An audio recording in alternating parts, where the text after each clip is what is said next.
Welcome back to part 3. Today we're talking about time. And there are so many phrases around this that it's our most valued asset, our best currency, essentially, because once it's gone, we can't get it back. You know, there are so many things that we can do. We can always make more money. We can always, have more things in the future. But our time, and suddenly I've had these moments over the years where I've gone, I'm never going to be 31 again. I'm never going to be 23 again. I'm never going to be a child again. And sometimes that can be a bit startling.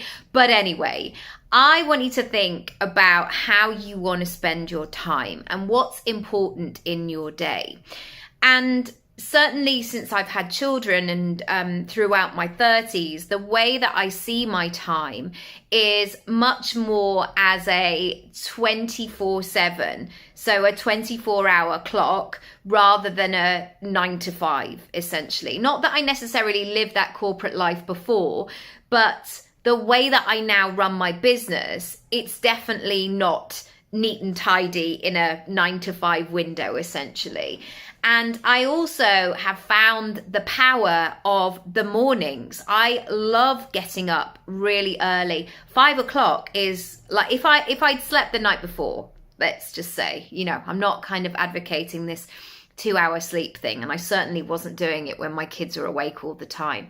But now that I get a bit more consistent sleep, I'm awake at 5. I love that moment just to myself, like listening to an audio book or making a cup of tea. Sometimes I wake up and I feel really creative, and it's just a really great time for me. Equally, I give myself full permission to take my evenings back and to not work in the evenings and have that downtime, and that feels really good as well.